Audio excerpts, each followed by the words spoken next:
आपको क्या पता सुबह सुबह सोने में कितना अच्छा लगता है। मेरी माँ को जाके बताओ, सुबह सुबह नहलाने को बोलती है, पीछे पड़ी रहती है, नहाओ नहाओ नहाओ, सुबह से ही चिल्लाती है, सोने ही नहीं देती।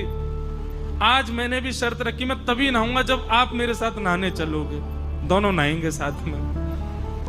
ठाकुर जी सामने खड़े होके बोले, हे नामा,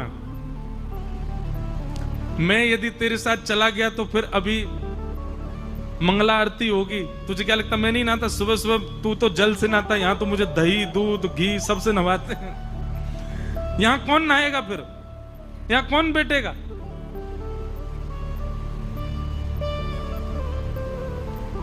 नामदेव जी बोले, मुझे नहीं पता, मेरी मां को समझा के आओ, उसको बोल के आओ सुबह सुबह नहीं नहलाया करे मुझे। ठाकुर जी बोले, तो फिर एक काम कर, मैं जाता हूं मां को बताने, तू मेरी जगह यहां आ जा, चल।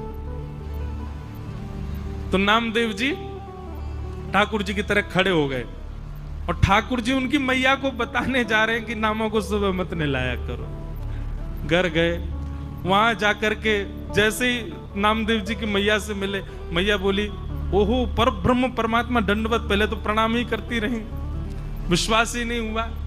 थोड़ी देर बाद चेतना आई तो बोली, नामा नहीं आया? बोले, नामा तो मंदिर में खड़ा है। अच्छा, और ठाकुर जी के मंदिर से जाते ही वो सुबह आरती कौन सी होती? कड़कड़ा आरती है, काकड़ा आरती। सुबह सुबह काकड़ा आरती, वो अभिषेक आदि उसको पूरे को काकड़ा आरती बोलते हैं। ठाकुर जी के मंदिर से जाते ही सब वैष्णव घुस गए मंदिर में, मंदिर खोल दिया, नामदेव जी खड़े थे सामने। लेकिन ठाकुर जी के प्रताप से नामदेव जी ही विट्ठल बन गए और काकड़ा आरती नामदेव जी की हो गई उस दिन। बेचारे नामदेव जी सोच रहे होंगे, इससे बढ़िया तो घर ही ना लेता जल से, यहां तो मुझे पंचामृत नहला दिया सबने।